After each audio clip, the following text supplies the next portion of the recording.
and loaded. Truth on my blade, every line's exploded. You swing your words, I counter with precision. Battle of reason, this is my mission. Raise your fist, let them know. No, raise your voice, let it blow. Woo! We clash our swords of reason.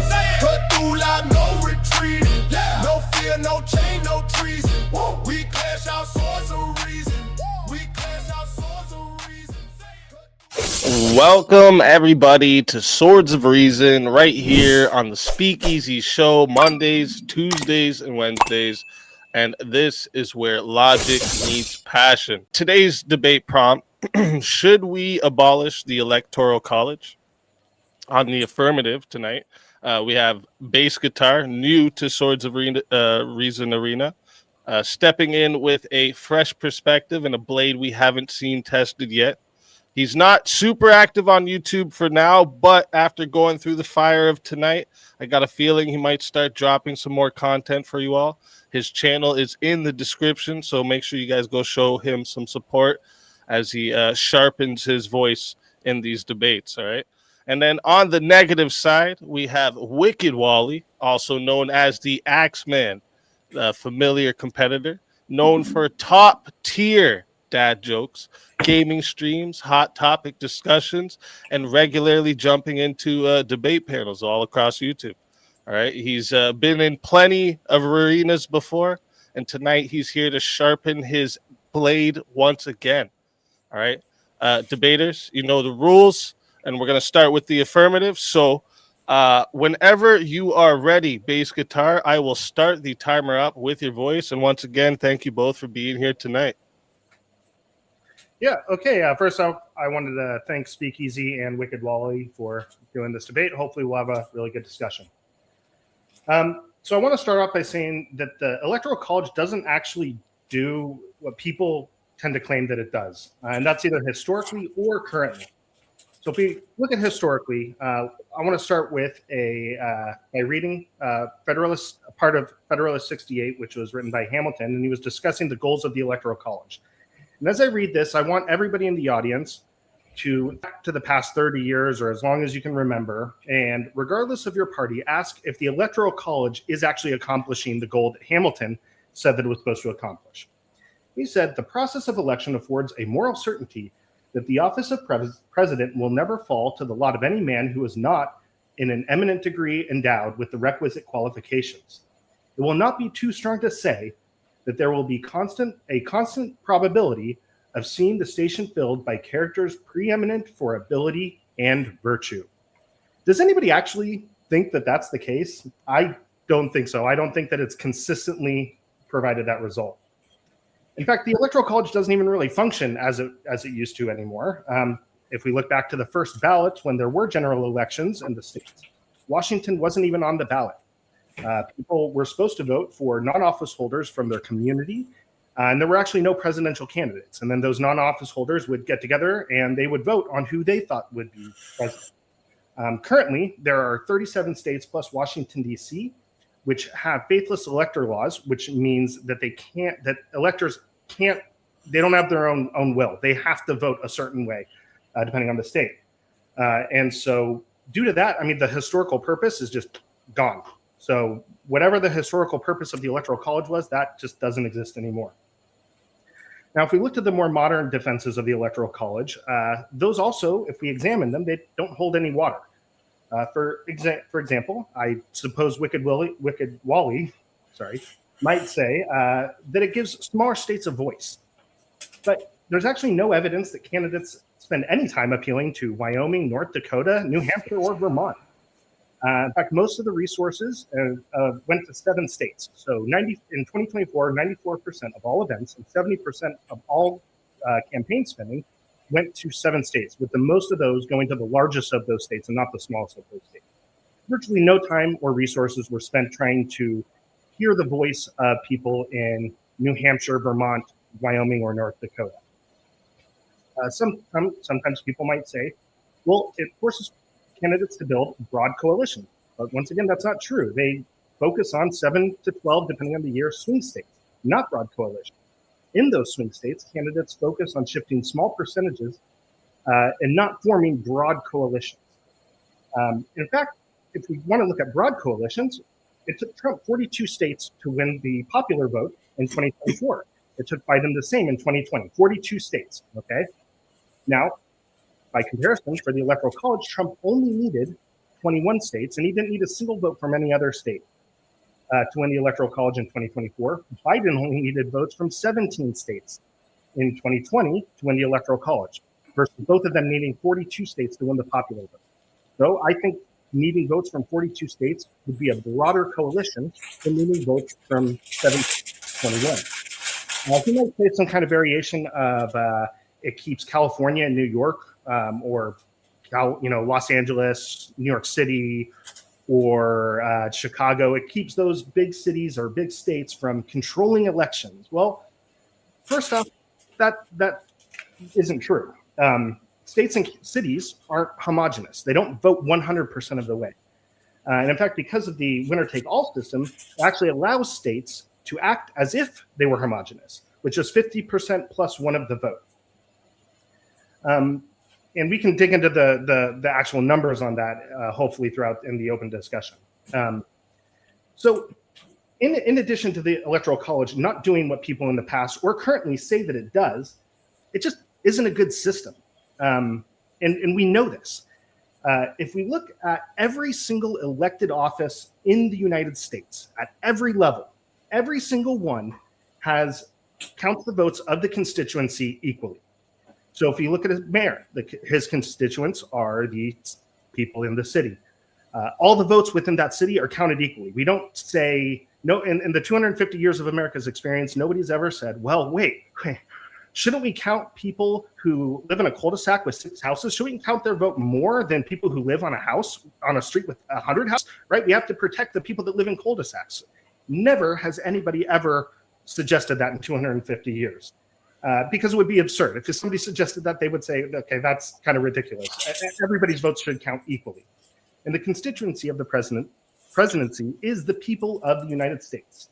And so the constituents should have their votes count equally for the president of the United States. But if we're in the idea of weighting votes to protect minorities, doing it on a state basis is kind of dumb, and it's kind of weird. Right? Why don't we look at things like, say, well, hey, maybe racial minorities should get an outweighted vote, right, to protect their rights, or maybe people who have a minority of the wealth, maybe their votes should count more, right? Well, no, nobody would ever suggest those types of things, but for some reason, when it comes to, well, some people who live in some states, their votes should count more than other votes. For some reason, that makes sense to people. I don't know. That just doesn't. That seems a really weird way to decide whose votes we're going to count more than others.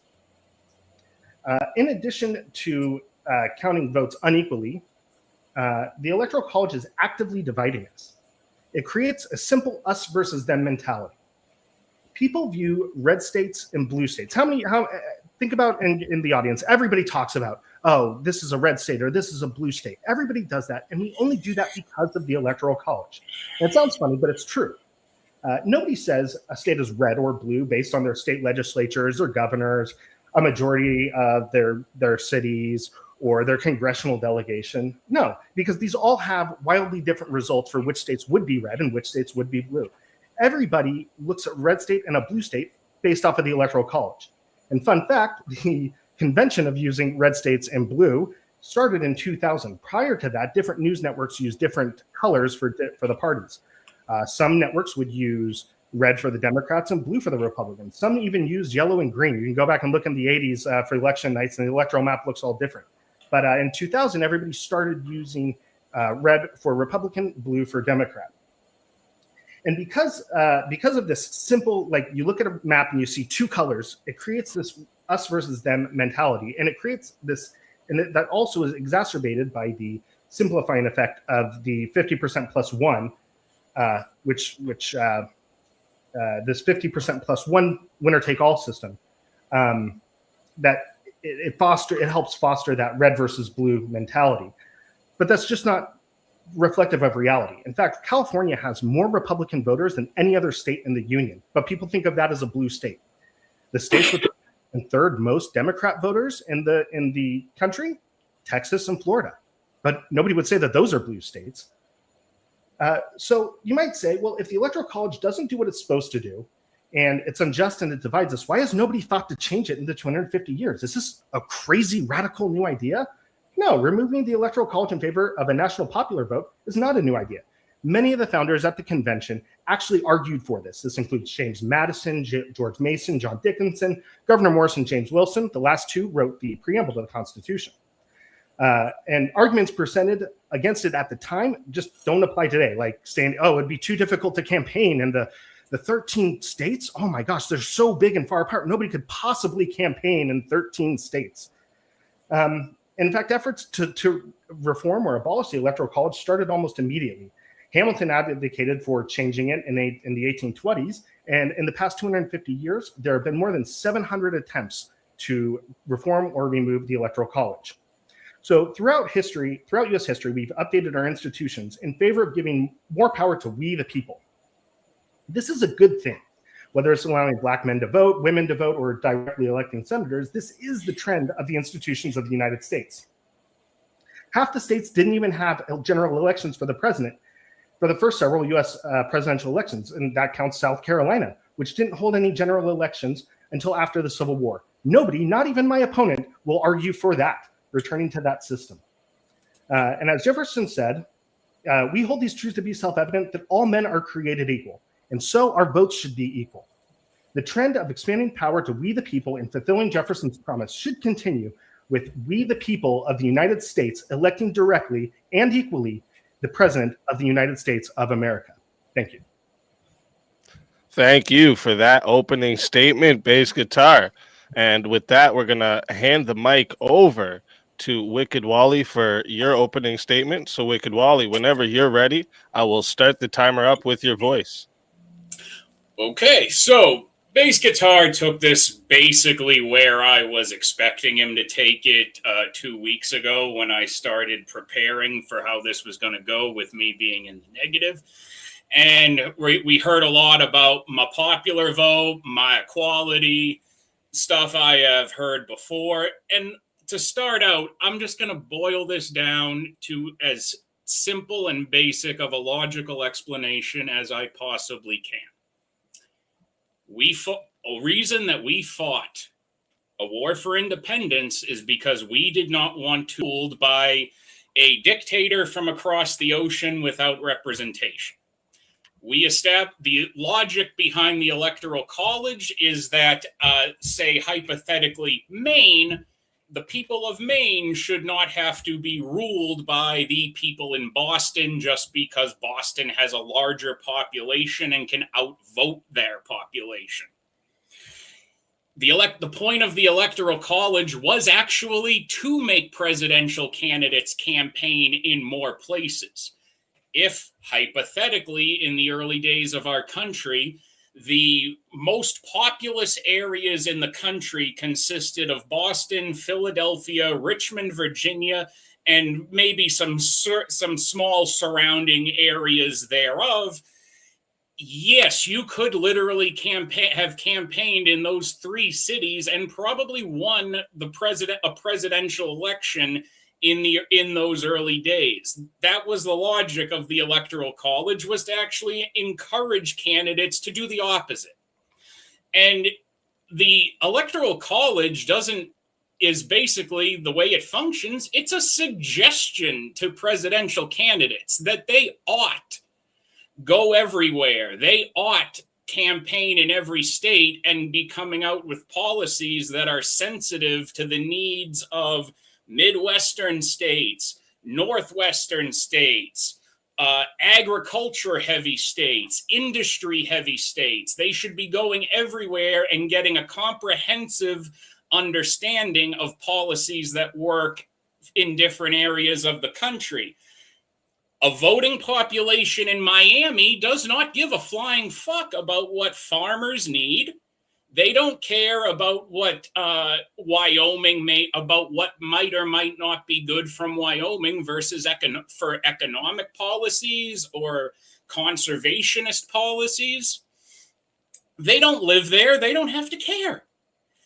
It makes much more sense that there's a system where every state is weighted somewhat for the purposes of that. And if we don't have a direct democracy, then who cares? We can have any kind of system in there that we want. I don't believe just a flat popular vote in America would not be practical, because it ultimately would just make it easier for one side to tilt the election in their favor.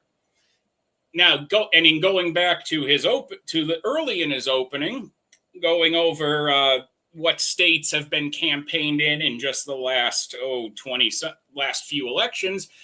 Yeah, it's been well known since 2016. Trump focused on key battleground states because their electoral value, which a lot of it was some Midwestern states and areas like Pennsylvania, that had the ability with their electoral votes to tip the election in his favor. And he went into those battleground states with messages that were important to farmers, important to manufacturers, important to factory workers, important to the business owners. And that's how he won those states. Now, that would be demonstrating, him using the Electoral College system the exact way it was intended. Now, he does bring up a fair point. Yeah, the Electoral College does not function as it was originally intended to today. There, over half states, it's a default. The electoral vote just follows the popular vote in that state automatically, and the electors don't have the freedom to vote their conscience when it comes down to who is president. And of course, because they have the majority, the states that don't have that that don't make the popular vote married to the electoral vote, they just follow suit, because at that point, what else is there to do for them? Now, this has somehow the realities, which we can reform, have somehow led him to want to take this into an accelerationist mentality instead of how fast can we make this extinct and rip it apart and just get down to a one person, one vote democracy in America, which with how many issues we already have with voter fraud and political division, we're only making things much worse. And I'm also going to point out that I'm very interested in another aspect of his opening statement, where apparently political division in the past 25 years is the fault of the Electoral College. The media making people more politically divided in the past 25 years is somehow the fault of the Electoral College. And even if you're going to go into the whole issue with Florida and when it was Bush versus Gore in 2000, fair enough. I can see why someone would make that argument, but really, I think the increased political division that we saw in 2000 would actually be more indicative of when we abolished the fairness doctrine, and come the 2000 election, people in the media could be as loud and proud of their preferences for candidates and their preferences on the issues and the parties. They didn't have to cover things in a balanced and non-divisive manner to inform the public like they used to when there were elections going on. Because when you're saying that, elections didn't really, the news and everything around elections weren't as divisive in the late 80s and early 90s, that is absolutely correct. We also had the fairness doctrine in the late 80s and early 90s. So the Electoral College, to me, really has nothing to do with the division in that respect. You could just as easily take it in the direction of the media being massively unregulated around the same time, as far from a perspective of news coverage. Now, I think it would be better for us to not only preserve the Electoral College system, because when you look at it, everybody's vote does matter still matters under the electoral system, because it's telling rural states where there may be more small businesses than big, or more farmers than there's industry, that their vote matters too. And actually, weighting it makes sure that those people in less populated areas who have their own needs that support the rest of this country still get heard and still have a valuable input when it comes to that election. Now, as far as how we could improve it, I think there are definitely ways to do that.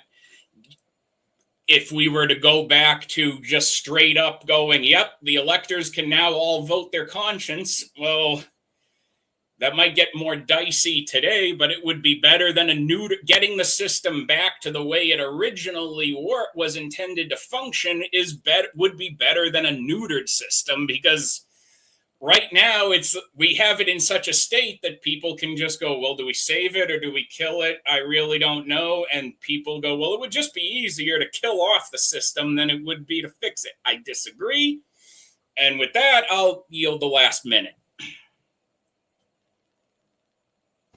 All righty. Thank you for that opening, WickedWally. With this, we're going to get into the 5-minute uninterrupted rebuttals. So we're going to hand the mic back to BaseGitar, and whenever you're ready, I'll start the timer up with your voice.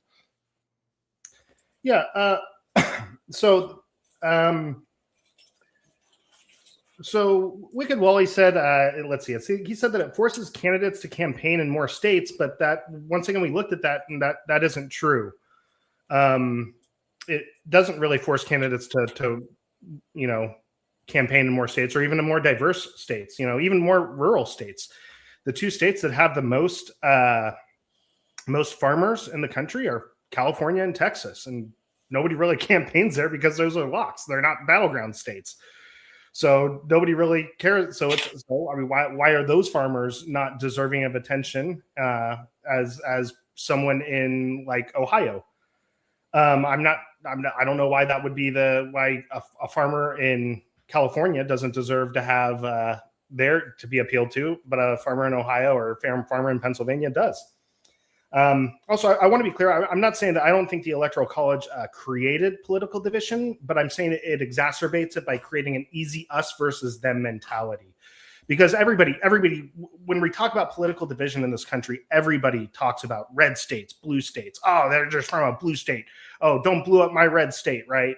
And I'm saying that simplistic way of saying red state, blue state, that is directly attributable to the Electoral College. That's exactly what people are talking about. People aren't, when they say like, oh, this is just a loser, blue state or a dumb red state, they're not saying, that doesn't have anything to do with like the fairness doctrine. I'm saying that aspect of it is directly attributable to the Electoral College, just because it creates, the current president, he threw up the electoral map he had it behind the Resolute desk for like the first 3 months of his thing, because it does that. You see, red, blue. It creates that simple thing. So I wasn't necessarily saying that all of the political division is attributable to in this country is attributable to the Electoral College. I'm just saying that I think it exacerbates it, and I think it worsens the issues that may have already been present, and may other factors, probably other factors that go into it. I absolutely would agree with that. The fairness doctrine being one of those. That being said, I kind of would just I want to get more into the back and forth. So I don't know if you can take the extra 2.5 minutes and just add it to the back and forth, or what.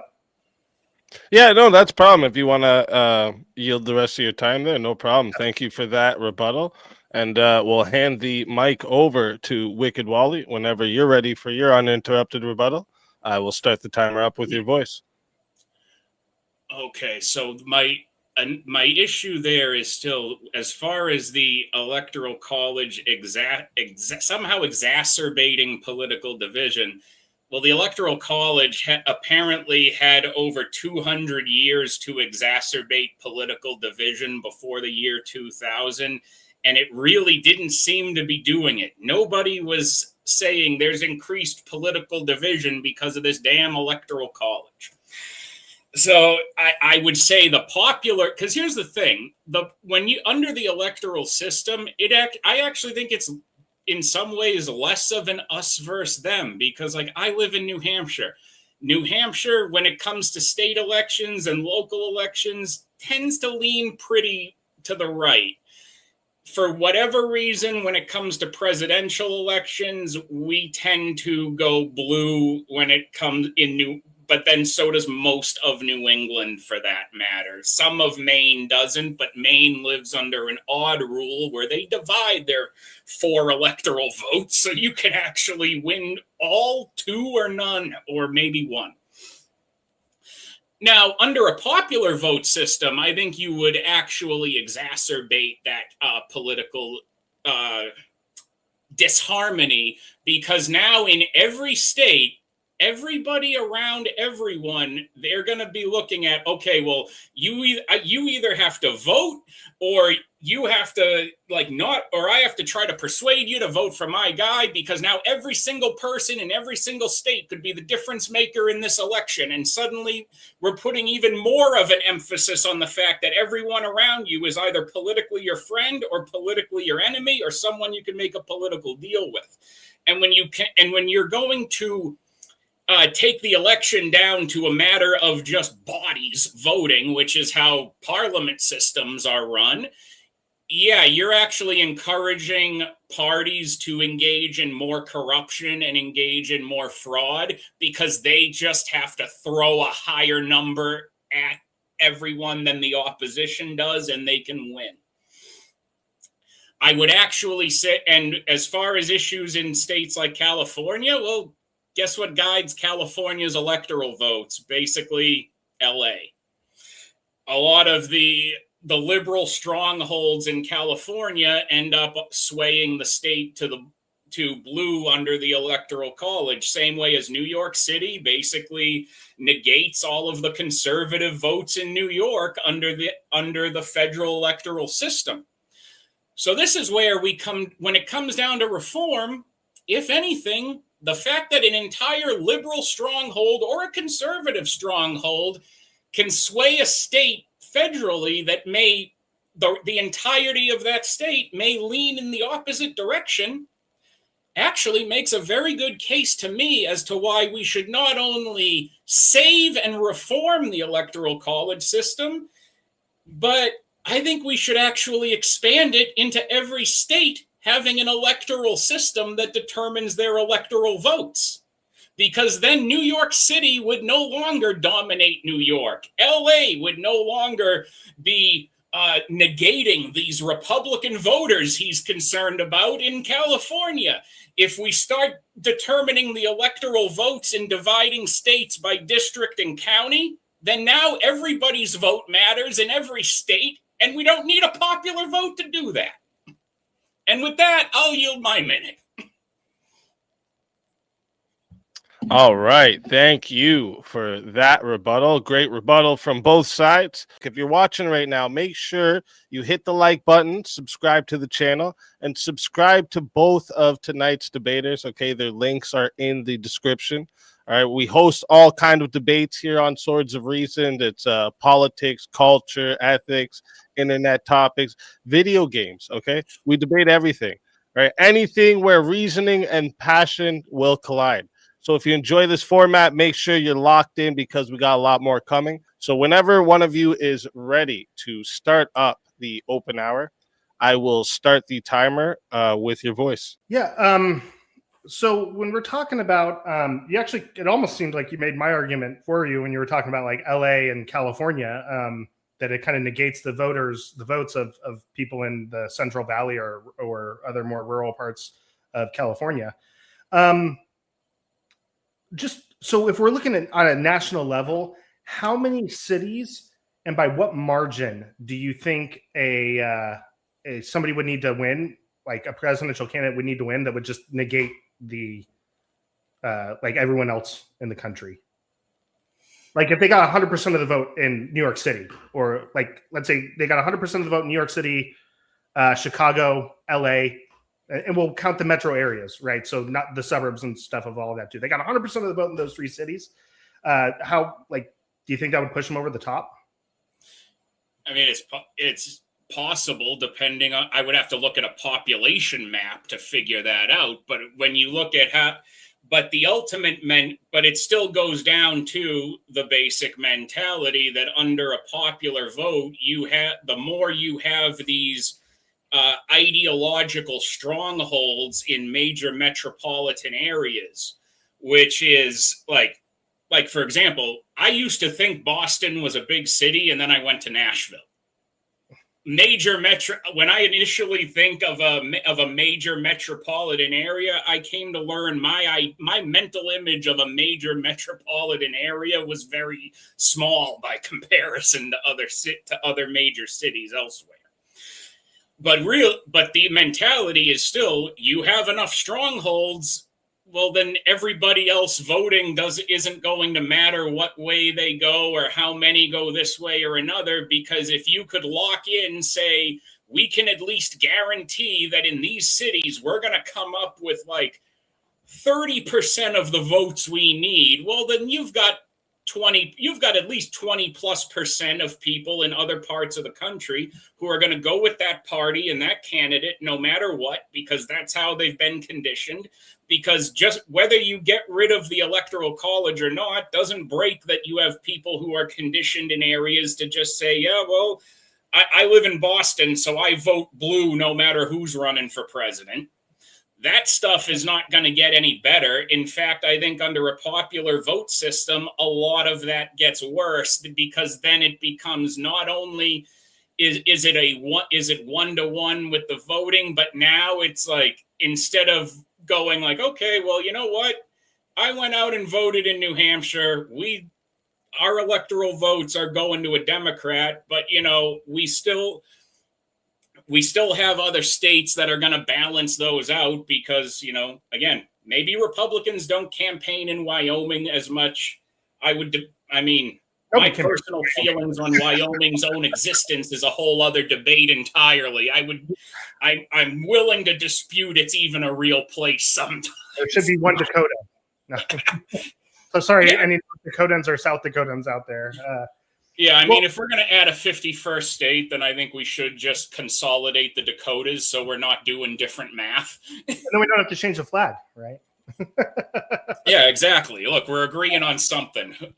And we did it inside of 10 minutes. We're agreeing on something. It's unrelated, but still, hallelujah.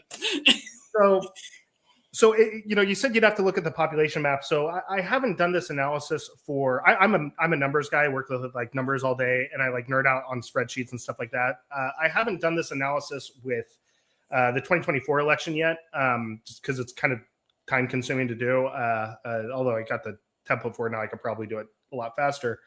But for the 2020 election, if we wanted to say like a presidential candidate was winning 100% of each county, right? So like we'll start like with the largest counties, like the largest county in the country.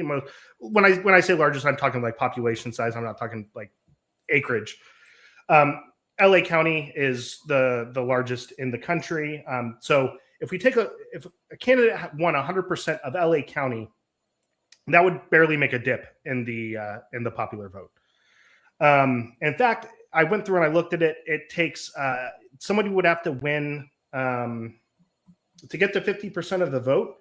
Somebody would have to win 100% of the 153 largest counties in the nation. And that includes 84 statistical areas. So like that's a metropolitan statistical area. So like Chicago includes like 4 or 5 or more, counties, right? So it's not just like one county. Like LA area includes like, obviously downtown LA, but also like Orange County is counted as part of being in LA as a statistical county or as a statistical area. So somebody would have to actually win 84 of the largest cities, 100% of 84 of the largest cities in the United States. And that actually spreads across 39 states. So once again, even if we look at that, so if somebody were winning 100% of the vote in all those to like control the election, they would still be campaigning more than what's needed for the Electoral College. I mean, Trump only needed 22 states to win the Electoral College. He didn't need a single vote. In fact, he didn't even need to win 100% of the votes in those 22 states. He only needed to win 50% plus one, right? Once you pass 50%, it's just like, oh, okay, I'm done, right? Now, obviously, there's some states where, it's a battleground, and so you want to make sure your margins are up in those states. But still, I mean, more states would come into play even if we had this popular vote and 100% of 153 largest counties in the country, which are 84 cities. A lot of those cities too, Trump won, you know, so it's not like these cities are all like voting for you know, a Democrat or a Republican. I mean, for me, this isn't even about like the political party's advantage. It's all about just, I think it just doesn't make any sense. And like I said, I mean, the argument that you're making here, it's just the math. It's kind of ludicrous. I mean, let's be honest. If somebody won 100% of 84 of the largest cities, I mean, I couldn't even name like 15 of the largest cities in the U.S. Somebody won 84 of the largest cities. Maybe they should be president, right? You know, like something strikes me as odd with the populations there, with as far as the numbers. So I want to just make something clear here. Now, when you're saying they would need to win all like these dozens and dozens, almost 100 cities to win by popular vote, are we supposing everyone is participating? Like, no, are we supposing like if we got rid of are we supposing like, well, if there was no electoral college and literally every eligible voter in the country was voting, so everything's on the table, is that where these numbers would be coming into play? Because it might be, I would be inclined to believe it might be a little bit different based on what the actual voter participation and turnout is. Yeah, and I mean, I think one of the things is it would be tough to predict like how switching to a popular vote would affect turnout, especially when especially if you're looking at like partisanship turnout. I think that's just too difficult because I mean, there might be some like lower turnout. You might get some lower turnout in like what are now swing states, but you might get higher turnout in states like California and like the Republican areas where they're like, well, my vote doesn't even matter, or vice versa, right? You might get higher turnout in Wyoming even, right? For people that are just like, what's the point? Like Wyoming's never going to go vote for, a Democrat. So why would I even do that? So I think in those states, I think you have it can be a very different situation because one party's policies federally may be generally favorable to that state, so they always want to lean towards that direction federally. I don't know enough about the inner like minutia of every state's politics to fully flesh that out. Yeah, but when it comes down to like these cities and this idea that like they would have to like win almost 100 of these major cities, the only way I think again it's coming down to seeming like again it comes down to what the turnout is, and I think the only way I think a president would conceivably need to win that many cities is if we had some kind of system like Australia where the voting is either mandatory or you pay a fine. So I think you're kind of like you're taking like an electoral college view on this analysis, and that's part of the problem. I'm not saying like. Well, no, I want to understand exactly what those numbers are based on. Like, are we assuming? Like, are we taking the populations and just assuming everybody there votes who can, or are we basing this off of like how many people have been voting in those cities in the most recent elections? Yeah. So like I said, I went through on a county by county basis for 2020. I haven't done this yet for 2024. I had 4 years to do it for 2020. So don't give me a year or so to work on this for 2024. Because I like I said, I'm a numbers nerd. I'm a math nerd. I do this kind of stuff for fun. So like LA County had in 2020 264,365 votes. So I just took the total votes and went down by the country, and I went to say, okay, well, let's say a candidate won 100% of the vote, right, of LA County. How much of that would that how much of that 100% of the vote of LA County, how much was that? And I'm using counties as kind of like a sub end for like a city, right?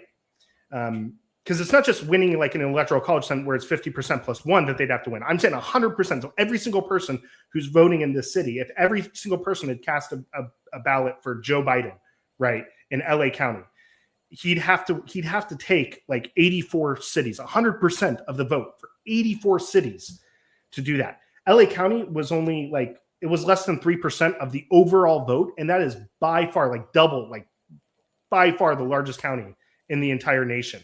You know, once we start getting down to counties, you know, like for like Tulsa and Albuquerque, right? Those metropolitan areas are way smaller, but those are still included in this analysis. So if a candidate won, they'd have to win 100% of Tulsa along with 100% of LA to be able to like control the election. And that's the 84 different statistical areas that I'm talking about, right? You know, so like Tampa, St. Petersburg, Clearwater, that metropolitan area, that would be included as well, right? So Provo, Orem, Utah, right? They'd have to win 100% of the vote. So they'd have to win all the Mormons along with all the nut jobs in San Francisco. They'd have to win all that to be able to control the election. And that's 100. Yeah, like I grant when I think of most like cities, I am thinking like the major metropolitan area, because like in my of those cities, because like the way I'm used to it is like you have all these small cities surrounding Boston, but they just politically fold into Boston, you know. Yeah, so that's why I expanded it from just counties to like statistical areas. Because if you just look at like, well, what are the votes within the city limits? I don't think that gives like the full picture, right? Because you're right. That's not what people think of when people think of you know Chicago. They don't think of the Loop, right? The downtown area. They're thinking of the whole thing. Or Boston, right? They're not thinking of the city limits. They're thinking of all that. But like I said, I mean, it's just there aren't, the U.S. population is so spread out. Even with these huge cities like Chicago, Boston, LA, right? There just aren't enough people there that it just and like I said, these cities they're not voting unanimously. You know, that's one of the things that like when people think. I mean, I haven't watched much of your content with WickedWally, but I'm pretty sure you've talked about red states and blue states, right? Before you've used those terms. Mainly in recent weeks on my content, I've been talking with my fiance about how she should decorate our Warcraft house. Oh, nice. And if you are a good numbers guy, I got some DPS charts I could probably fancy you taking a look at. So let me ask along this dialogue here, because you've been making something start clicking in my head here. So I just want to try to get into this point where it's still sounding, no matter how much we break down the cities, like the Electoral College is still protecting people's votes in different areas better, because nothing is going to change the fact to me that a popular vote system just encourages more corruption and more electoral fraud, because we have a very unique system. When I look into international relations a lot and I'm looking at elections globally, the majority of countries would have a parliamentary system where it is a popular vote amongst the people. And even in Europe, you have way more allegations of election corruption. You look at in Asian countries where they have parliaments and other representative systems, and they have more corruption there. You look in Africa, look in South America. The systems there are so much more corrupt and so rigged under popular votes. And a lot of those states, they should be hosing down their systems and starting all over again. A lot of those countries' democracies fail routinely. Now, as far as because when we get rid of because under the Electoral College system, it's like, well, if I'm a corrupt political party and if I throw 1 million votes or 1 million bodies into South Dakota, well, I'm still ultimately only getting what South Dakota is worth on the board. If we have a popular vote system, I can send millions of people into a small state where the security's not going to be as intensive, and just get popular votes. I just need to get more than the other guy now. Well, I mean, with the popular vote, you wouldn't even need to send to other states. Yeah, you can just dump them wherever you want. Send 1 million people to vote in like backwoods Georgia, where no one's going to check, where like you're going to have probably less voter security requirements. Go send them to these places, because unless you're going to make the voting requirements and the security for elections 100 times better than where we have it currently. Not like a popular vote system is even more unrealistic than what we currently have. It's only going to create more problems. It's going to exacerbate the problems we already have. I don't see anything from a point of, within the machinations of the system, how we are making anything logically better. Well, so first off, I don't think if we look at the 1970 proposal for the BaseGitar amendment, which was one of the most recent efforts to get rid of the Electoral College, it still allowed for the states to run their own elections, which I think for that very reason, I think it helps reduce that type of thing. But because obviously, if when you look at other countries that have less reputable things, it's because it's all kind of in one hand. But I mean, you would almost have to as well, because like I don't see how would you even have are you gonna have the federal government like creating ballots that have like city council members on it for like in some random city like in Bloomington, Illinois or something like that, right? Why are we having the federal government do that? We should have. It's not realistic with the size of our country and how we subdivide the land in states and then local governments. Yeah, but you would still one little rinky-dink federal election office would not be able to print individualized ballots for every county in every state and distribute them accurately on election day. Imagine the headaches we would have under a parliamentary system if we had to have snap elections 3 times in a year. Well, yeah, I mean, so I think you would still have to have the elections administered on like a state and county level, even if you had a popular vote. Hang on. There was something you said that.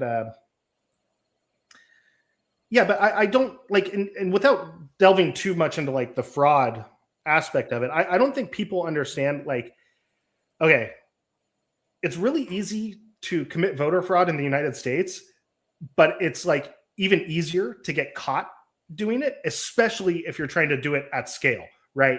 So if you think about it, like, and sorry to kind of, I know this isn't 100% with the topic, but I mean, I think this is part of the election security issue. So if Easy's good with us getting into the weeds on this for a little bit, I'm fine with it. I shouldn't be too much, but like, let's say I wanted to dump 100,000 votes in one county, right, for a specific candidate. Right. Okay. Well, what am I going to have? Never done before. Yeah. Well, it would be, and I'm going to explain why it's essentially like impossible. So what you would have to do is you would have to have a list of everybody who's registered to vote. And then you would have to take, okay, well, there's more people that are registered to vote than actually vote for it, right? So you'd have to find 100,000 people who haven't voted and aren't likely to vote, right? But just because you voted in the past doesn't necessarily mean you won't vote in the future. So let's say you do 100,000 votes and you're able to predict with 99% accuracy.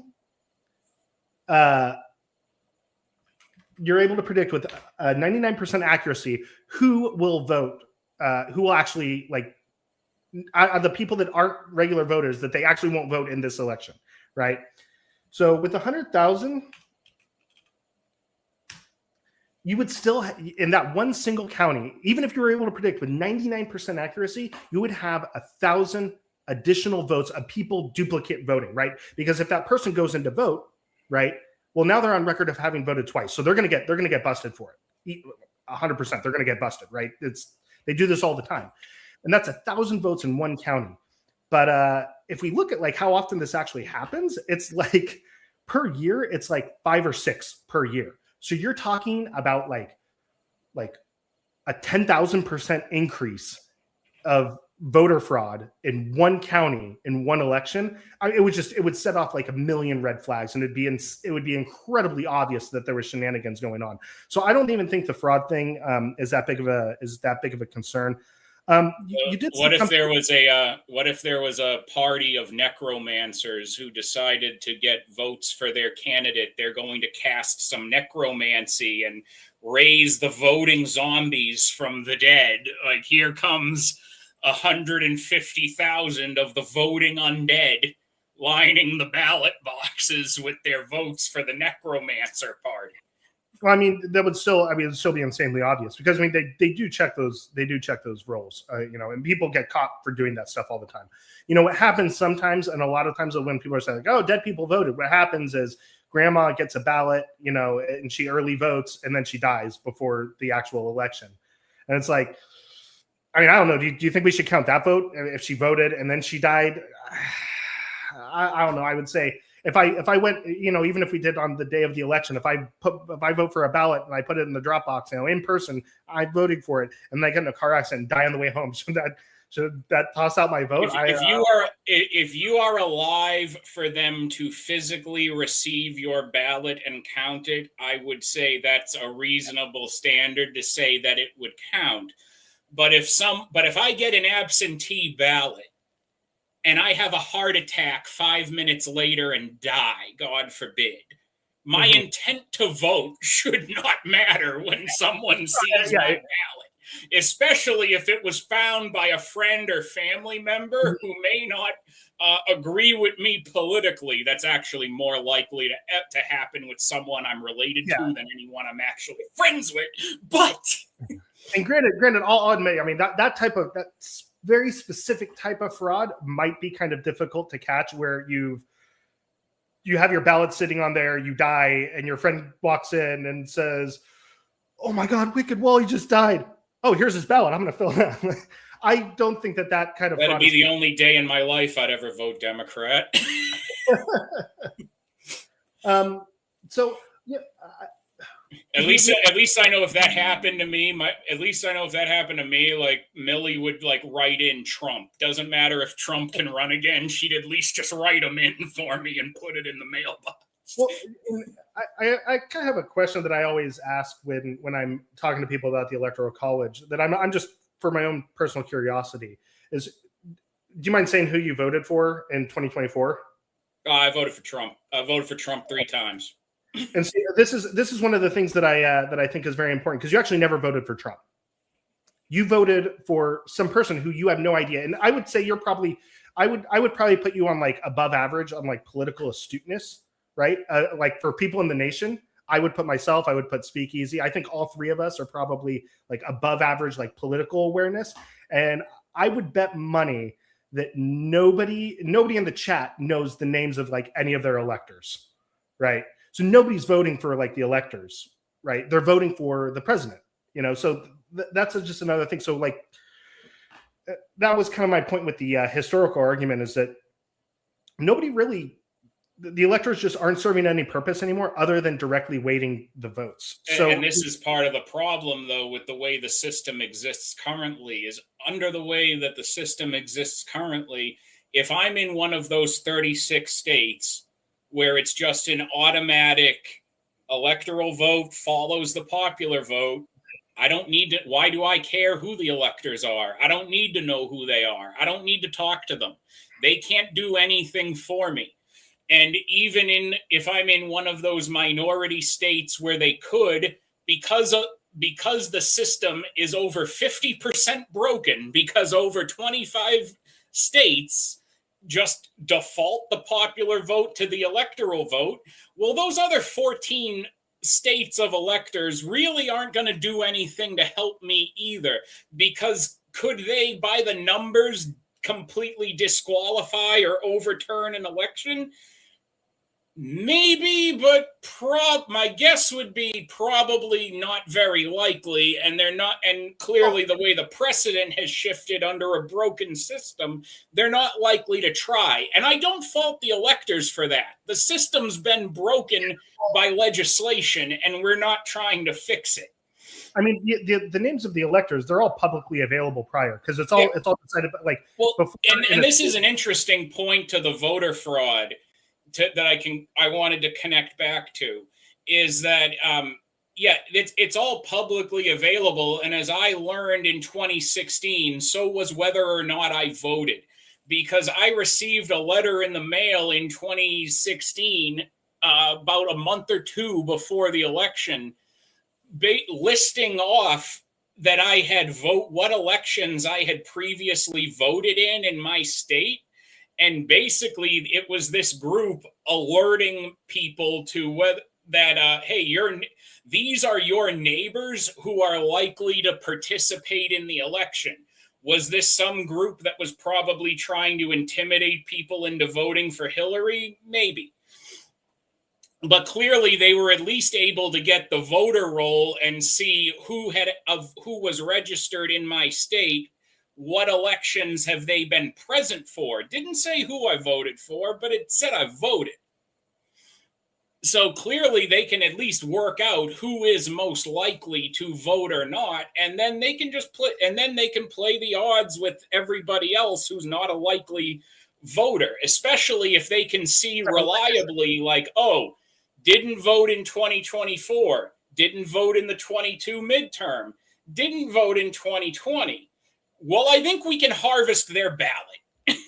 Yeah, I mean, you might be able to get away with this doing it like 10 or, maybe 20 at a time. But I think once you start trying to do it at scale, it's just the numbers it's absurd. I mean, you would have to have like omniscience to be able to like figure out to be able to know, because once you try to do this at scale, even if you're 99%, even if you're 99.9% accurate, right?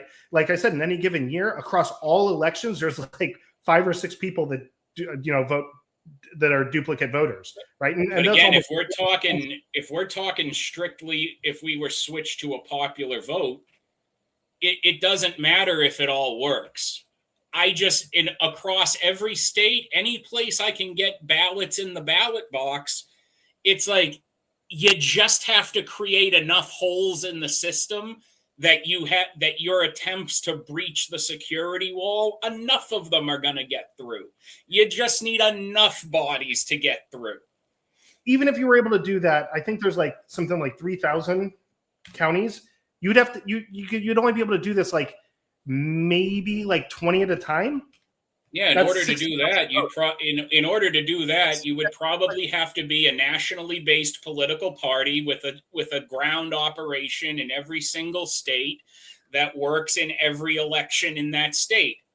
Yeah. Oh wait, both parties have. We have 2 of those. But we have 2 of those parties at least.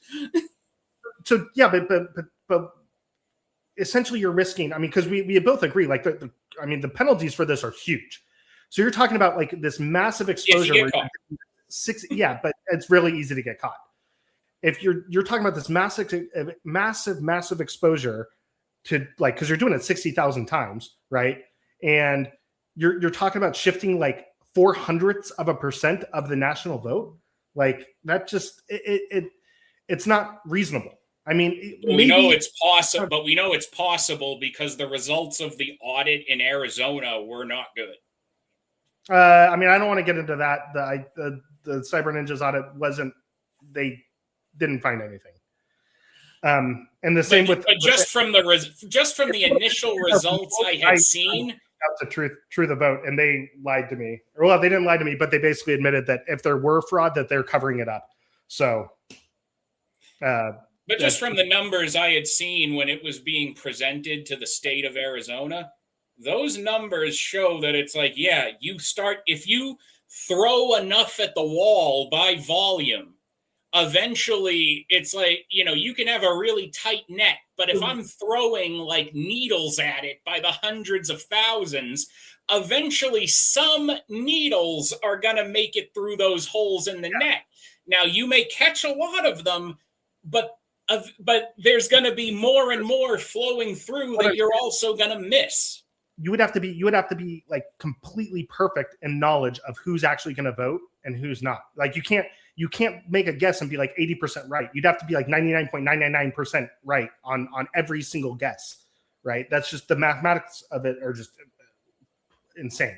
You couldn't do that. It would be obvious. Even if you were 99.9% accurate and you try to do this like for 10,000 votes, you're talking like doubling or tripling, or I think that one's like let's see, 100,000 votes, 99 votes. You'd be talking about like more votes, like more like duplicate vote fraud than like happens in the entire like nation in one county. And just where's the evidence of that, right? Because it's obvious they'd be caught. I mean, you can look at the records and be like, Joe Schmo, you voted by ballot, and Joe Schmo, you voted in person. Like, what's going on with that? And they would go to the house. Where are these people that are being charged with that are saying, I only voted once, I swear, right? Because I mean, we're talking, if we're like doubling or tripling the number of people where that happens to, the vast majority of those people just plead guilty because they know that they're guilty, like in any normal years. But the voter fraud thing is just, it's not a huge concern. Like it's just, where we are being focused right there on like one very specific, basically method that you could go about it. That's not going to be what anyone is only going to try to do. People are going to try to get more votes in the box by anything possible. Whether you have to import people or raise the dead or do something else, there are multiple methods. Then the voter rolls are going to be off, right?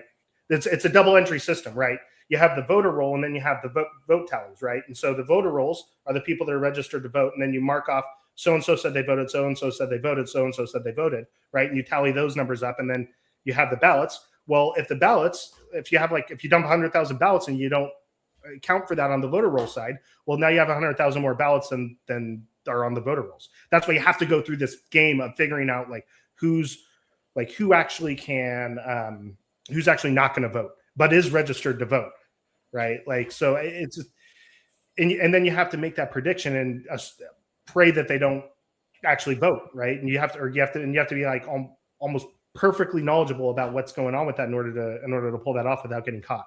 But we can get off of the voter fraud thing right now, because I don't want to. That's not what this is about.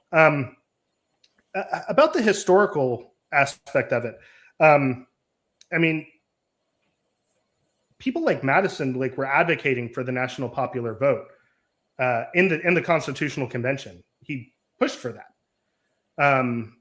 So I mean, this isn't a new idea, right?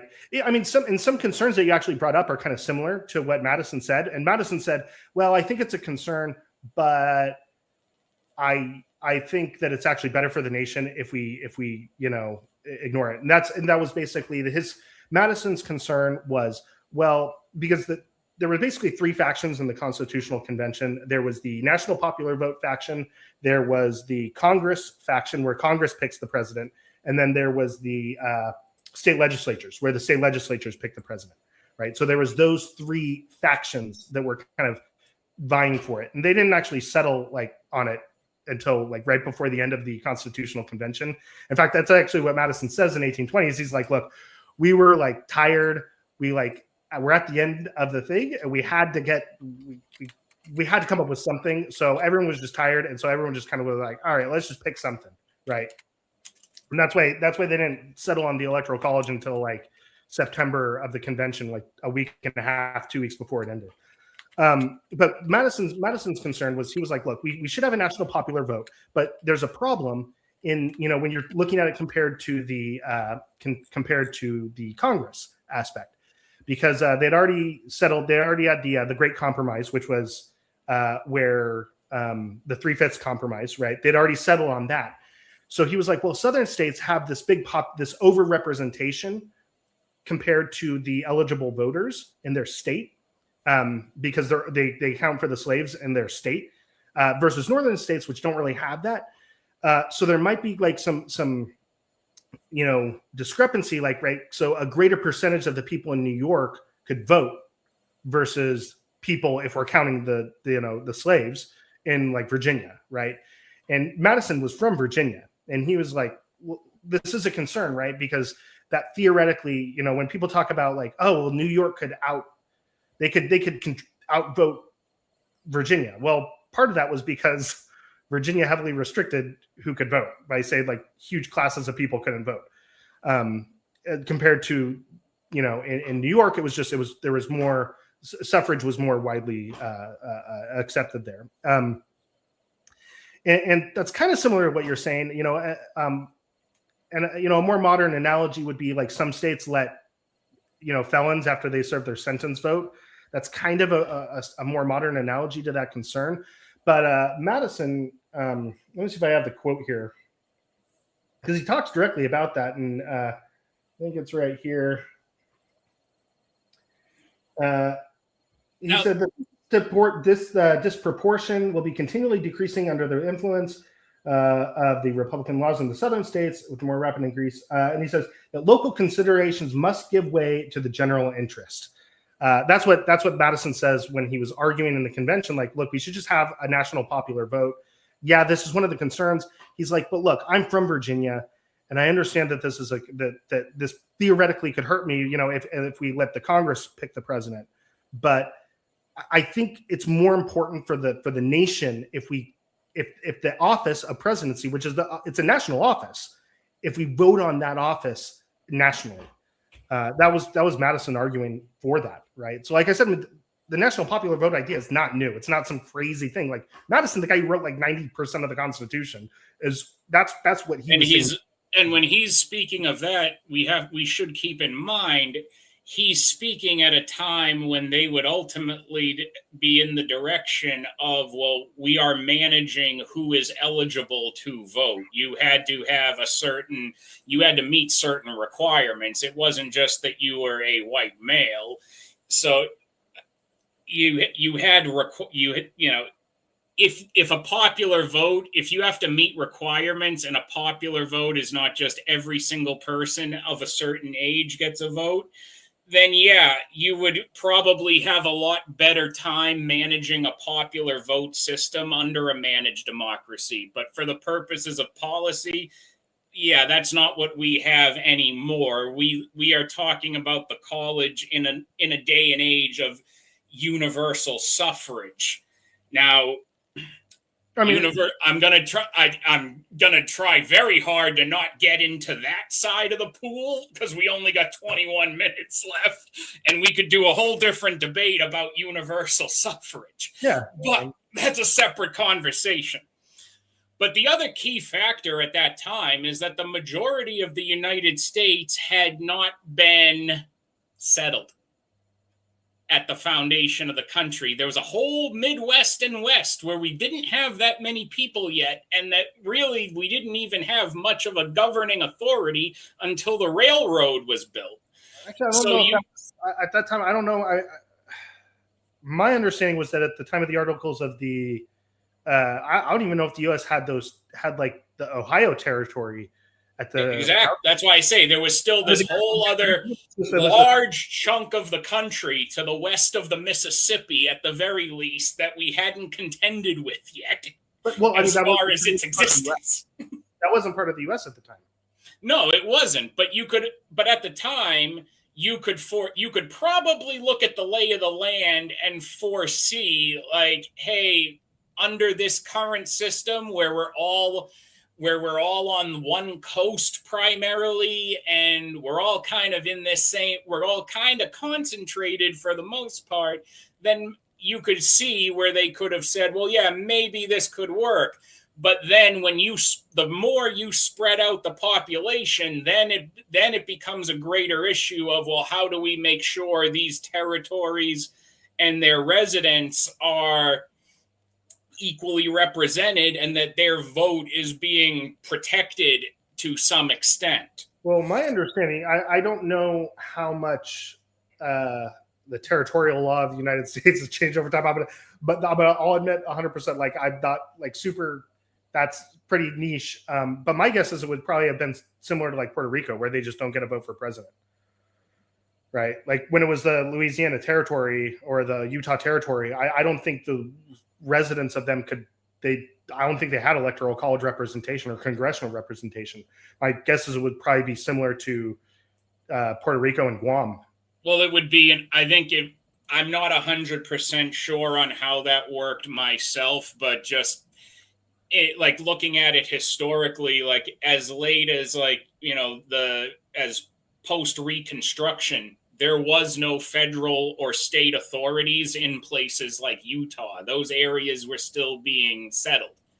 So you had a lot of people go out west, and then after them came what they would refer to as the carpetbaggers. The government officials being sent out there to civilize the Dakota Territory so that you're all not just carrying around 6-shooters and relying on the sheriff. Yeah. It would be hard for them to vote when there was no government authority there to facilitate the actual elections unless they sent somebody out. I don't think they voted until they formed essentially until they were accepted into the union, and then they had the government infrastructure kind of, they elected and voted on the government infrastructure locally to do that. Right. Like, I don't think when you're settling a town, when you're in a town that's like, when you're settling a new frontier town in Nevada, it's federal election for president, little bit difficult to participate in, but you can all gather around and decide amongst yourselves who's sheriff. Like, I don't think legally I don't think that was a concern. Because I'm saying I don't think legally they could have voted for that. I mean, like, if you think about it, like in the Texas Republic, in the Republic of Texas, could they have voted for president? Probably not. Right. If I were to just guess on like the whole jumble of dates and the electoral status when the country was being settled, which is a uniquely niche aspect of election history I'm not well versed on, but my inference would be the votes being counted from those residents was probably tied to whether or not that territory had proper statehood at that time or not. Well, yeah, then it wouldn't be a territory, it'd be a state. Yeah. So I'm saying territories, I don't think, I don't think at the writing of the Constitution, I don't even know if they had territories at that point. I think we didn't even get like the Ohio territory until after the War of 18. No, that's not true because. But whether we have a territory or a state wouldn't change the fact that when people move there and they do start participating in elections, and the elections now impact that area, like 10,000 people who decide to migrate from Boston to Minnesota are going to have a much different set of needs than they used to have now that they're settling this new area. And and it's important that they're able to articulate those needs to the officials who are supposed to be representing them, and that they're not just overruled and ignored by the people remaining on the East Coast saying, well, we're still here, we're more important, and there's more of us, so the hell with them. Well, I think if we were to have a national popular vote for president, I don't think that would like destroy federalism. I'm still a big fan of federalism. I think that's I think it's a good system, especially for as large as we are. And I think there's a lot of advantages to federalism. I do kind of tend to side with Madison in that liking a more national, considering ourselves as one nation, because that was another thing too, is like at the time, they didn't. If you read like the early Federalist Papers, one of the big things is they're like, look, we had to have this Constitution because if the United States of America is going to be successful as a country, we have to think of ourselves as one nation. And they didn't at the time. That was part of the reason for that was one of the arguments and against the Electoral College at the founding was it was like, look, someone from New Jersey would never ever vote for somebody from New York, right? That was the concern at the time, because they were like, no, if you're from New Jersey, you're not from the United States of America, you are from New Jersey. In fact, they're actually fascinating that it's actually reflected in our language. In the original, when people talk about the United States, like in George Washington's first address, he didn't say the United States is, he said the United States are, right? Because it was the conception, the way people conceptualized the country was, we're 13 different nations that are grouped together. But Madison was like, if in Hamilton, we're like, look, if we're going to be successful, we have to get to ourselves to become thinking of ourselves as one nation. And it wasn't until after the Civil War that changed. And then people, during the Civil War, people started to, say the United States is, and then it kind of picked up after, during Reconstruction. But I mean, that was one of the. It's amazing we were able to heal all of that division with the Electoral College still in place. Who'd have thought? Well, I mean, that's once again, my issue with the Electoral College causing division was, it's not that the Electoral College itself is causing division, because I would hope not, because it's not a living thing. It can't do anything on its own. They didn't have TV in 1866, right? Or 1868, I guess would have been the next election after that. They didn't have TV in 1866 and 1868, and I don't think they had colored printers. I don't know if they used printed colored newspapers when they did tried to print electoral maps, right? And TV didn't come out until the 1950s, and then it wasn't color until the 1960s, right? And so, but from the 1960s until 2000, they did have different. My issue with that was that they did have different colors, and I think people just if you create a really easy us versus them mentality, right? Imagine in this country if everybody who voted for Harris had to wear blue shirts every single day, right? And everybody who voted for Trump had to wear red shirts or a red hat every single day, right? They had to, right? So every time you go out, you see, and if you voted for Trump, can you wear a red hat? If you voted for Harris, can you wear a blue shirt, right? If you looked at. So imagine how much division that would cause, right? That would just everyone is like, oh,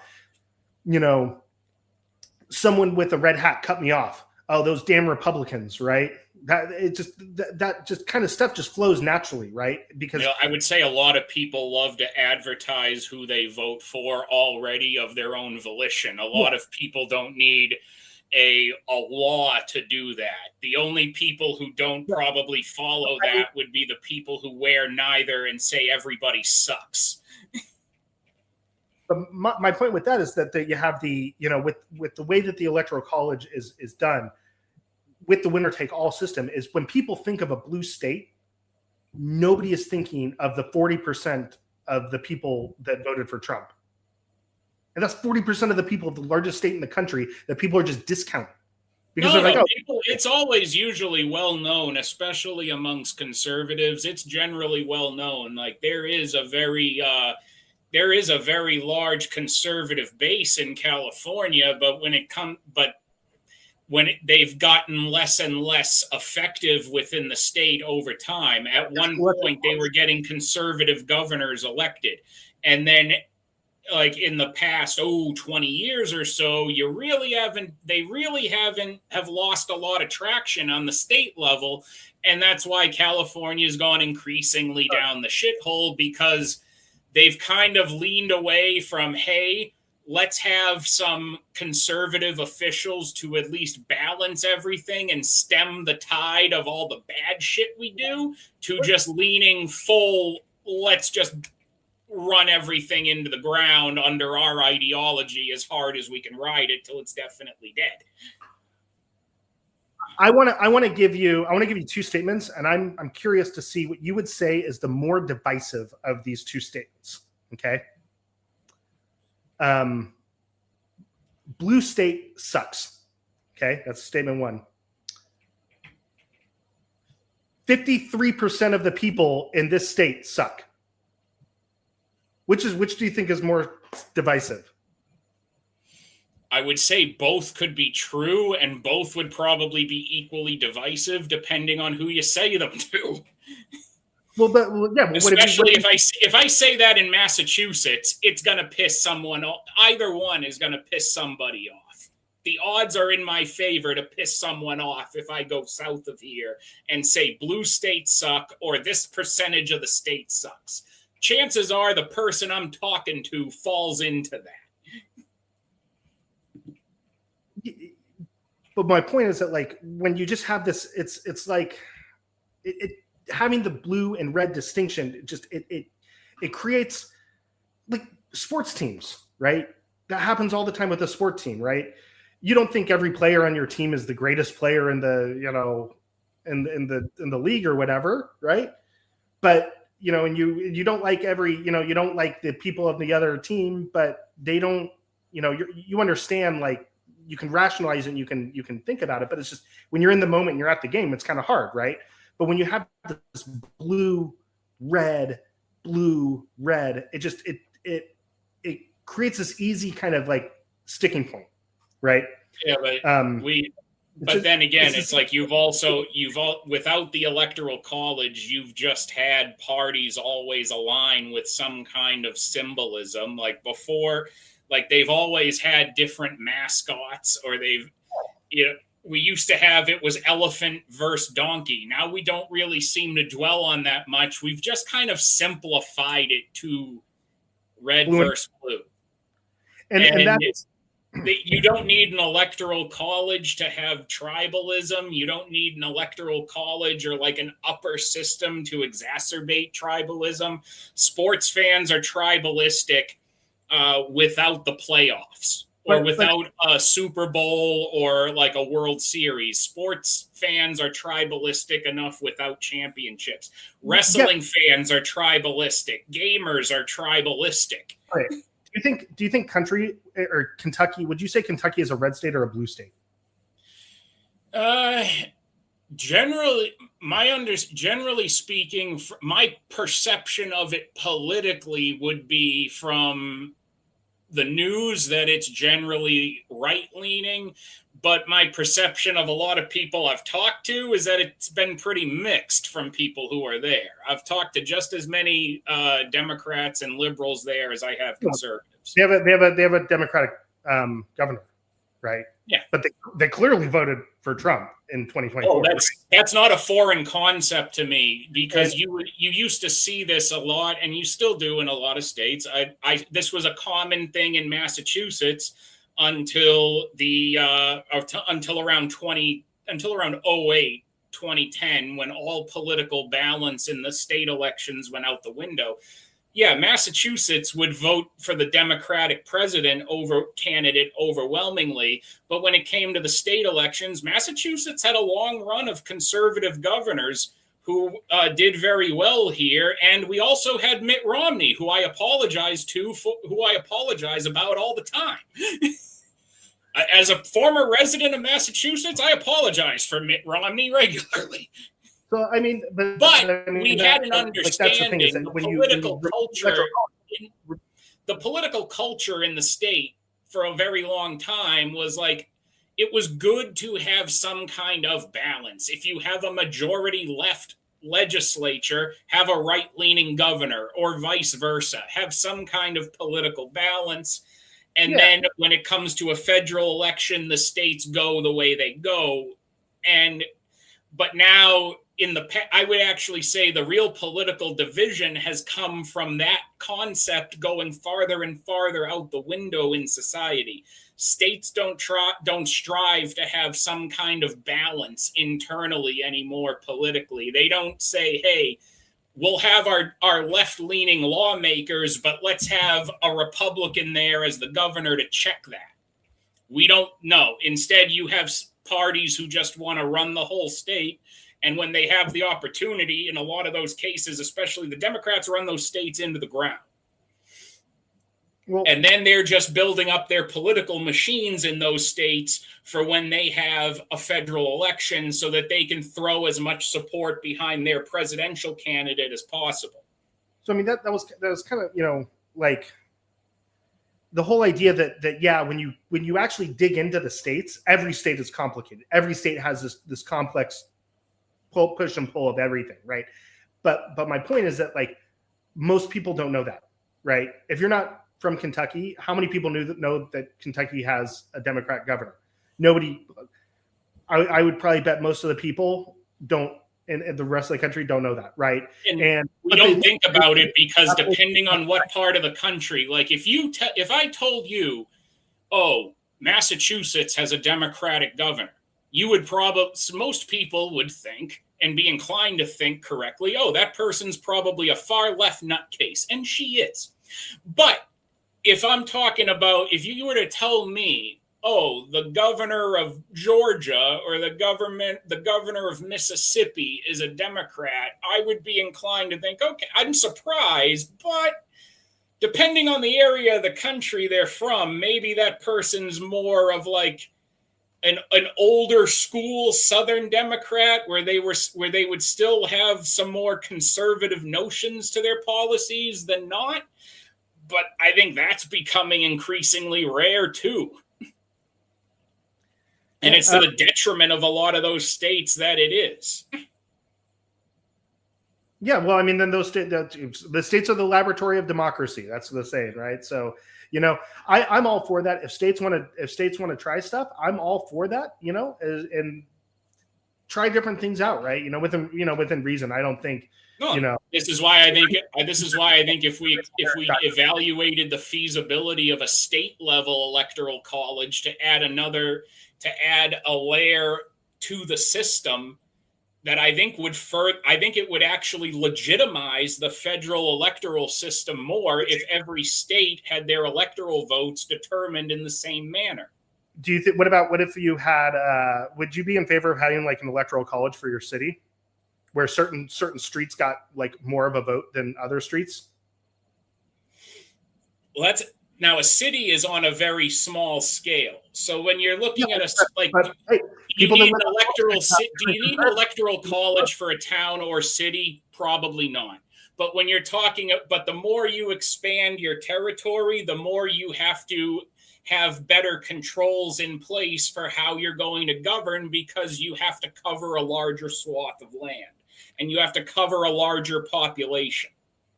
That's a big reason I have said, for one reason or another, that a parliamentary system here would not work on a federal level. We're too damn big of a landmass to shut down for snap elections every 3 months if people can't agree.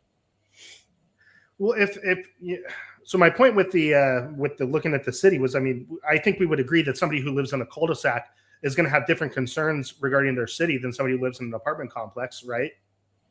Well, it would depend on how the city is laid out. I mean, a lot of cities, are you more likely to just see cul-de-sacs, or are you more likely to see a sprawl of buildings and skyscrapers and high-rise office and apartment buildings where you got millions of people stacked on top of each other like they're ants in an ant farm?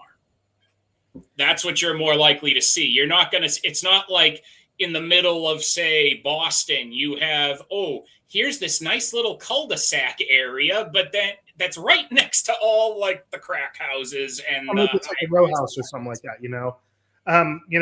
But that's where you get into more of like those borough neighborhood areas where it's like, yeah, maybe you'll see like townhome looking places in like South Boston, but in the middle of Boston proper, no, there's nothing but people packed ass to elbow. Yeah. So, but the thing is, I don't think anybody would really advocate for implementing the Electoral College on the state level or on the city level, because they understand like it's kind of ridiculous. Why should someone else's vote for mayor count more than mine? So. All right. That is going to wrap up the open floor back and forth. Excellent exchanges from both sides tonight. We're now going to enter into the final phase of the debate, closing statements. We're going to start here with BaseGitar. So, BaseGitar, whenever you're ready, I will start the timer up with your voice. Let me get the timer on here for you. All right, yeah, whenever you're ready, I'll start the timer up with your voice. Yeah. So in my opener, I kind of talked about a couple different things. First off, I pointed out that the Electoral College doesn't function as it historically did, and the concerns for the Electoral College that the Electoral, led to the Electoral College don't really apply today. And the Electoral College doesn't serve the function that it originally did. And it seemed that we agreed on that. And then I also pointed out that in even more modern context, that the idea that, big cities or something like that would control all the elections. I didn't really hear any, rebuttal of that when we dug into the numbers. We talked about how kind of absurd it was. You'd have to have 100% of the vote in 80 cities across 30, 40 states in order to control the election. We didn't really have any, rebuttal of that. We pointed out, we talked a little bit at the end about the constituencies, and we seemed like we kind of agreed that in cities it doesn't really make sense to have an electoral college type system. But that maybe because if the cities were really large, maybe it would, I guess. So there's that. We spent quite a bit talking about the us versus them mentality. I still maintain that I think looking simply as red or blue, I think that just simplifies things too much.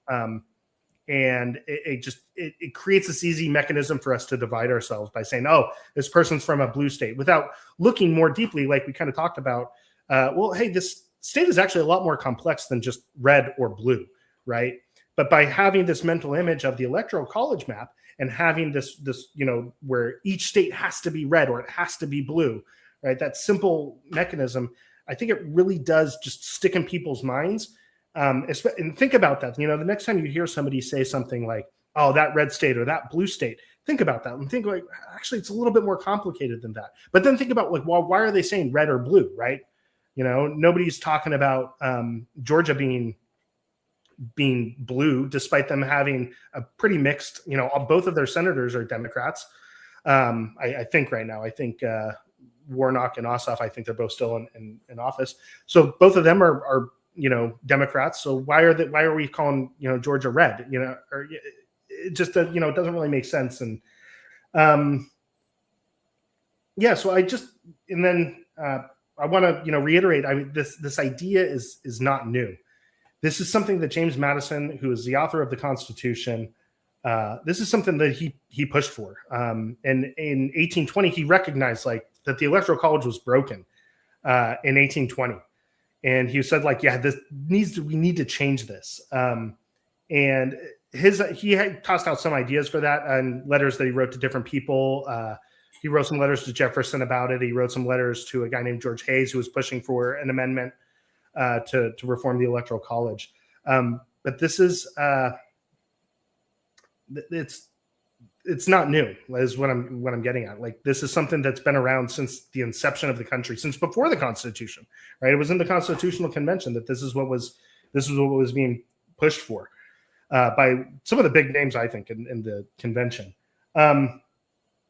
And I just want to remind people of in the preamble to the Constitution, it says that the purpose of the Constitution is to form a more perfect union.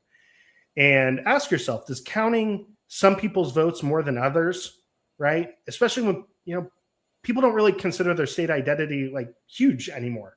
People used to think about things like, I would never move from New York. I'm a New Yorker. I would never move to New Jersey.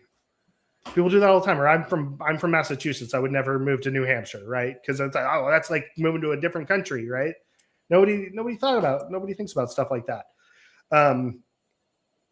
And I think that's a good thing, because that was the whole purpose of the Constitution, was to help us become one nation. And I think we're there, but we still have this vestige of this old mentality where we're 13 different nations that are trying to make it work. We're not there anymore. We are one nation. Everybody here agrees, well, we're one nation. And I think that's fulfilling the promise and the goal of the framers of the Constitution. And so I think that we should, I'll say again, we should keep expanding power to we the people and fulfill Jefferson's promise and Madison's promise. And I think we the people should vote and elect directly and equally for the president of the United States. All right. Thank you for that closing statement, Base. And now we're going to hand it over to WickedWally whenever you're ready for your closing statement. I will start the timer up with your voice. So I came in here as in the negative, open to the fact that BaseGitar may have had a persuasive argument or something I have not heard before that would be so powerful and mind-blowing that we should ditch this system that we have, as we agree, we agree that it does not work as it was originally intended, but I say that because we broke that system. Legislation in multiple states broke the system on purpose and has broken it worse and worse. Now, instead of fixing that, instead of reforming it, his position is, well, let's just accelerate the extinction of it and defenestrate it out the highest window we possibly can so it splatters in as many directions as it can across the street, and we can never put it back together again. Instead, I think everything that he has said about cities and how we have divvied up everything makes actually the perfect case for why we should reform the system in the spirit of transitioning to having a state electoral college system underneath the federal electoral college system, because it would actually easily fulfill the role of adding the further legitimacy that people have seemed to push a narrative since 2000 that the Electoral College suddenly lacks. And let's point that out. And I think this would be the most fitting way to end this is, yeah, that was really when the conversation about the Electoral College's legitimacy started. Over Florida, over Bush versus Gore.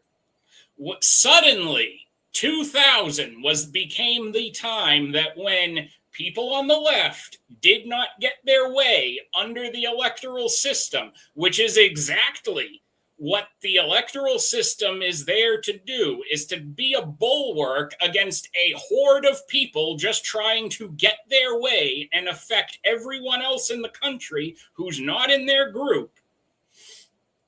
Suddenly the system lacked legitimacy. But yet, lo and behold, when Obama won in 2008, the Electoral College system works. It's a perfect system. We should never change it. Yeah, those words sounded really easy to Democratic voters who had just gotten their way in 2008 and were going to get it again in 2012. In 2016, the electoral system didn't work again. It worked again in 2020. It didn't work again last year. The narrative that we have had over the Electoral College not working seems to always be predominantly pushed by Democrat voters on social media and who go on news programs and want to pontificate about how bad the system is and that the merits of the system fail because their candidate lost underneath it. That's all. That seems to be where the 25 years of crying and complaining has come from. We didn't hear that in the 90s. We didn't hear it in the 80s. We've heard it the last 25 years that the Electoral College system is busted. And it's a narrative that's only ever seems to come from one side, because when a Republican candidates lost, and maybe it was in no part of the fact that the people we ran against Obama both times were terrible candidates, we accepted the results and said, that's the fucking system we live under, and that's the system we vote under, and that's the system the founders ultimately intended for us to have. It always seems the narrative of how the system lacks legitimacy has always only come from one side. And with that, we've proven there's no good time to ever end a debate, but we got to end it here. All right. Thank you for that closing statement, WickedWally. And that concludes the closing statements. Make sure you subscribe to both debaters. Their links are in the description. And if you're enjoying these debates, hit the subscribe button on the SpeakeaZy channel as well, so you don't miss any of the upcoming Swords of Reason battles every Monday, Tuesday, and Wednesday. This is where logic meets passion.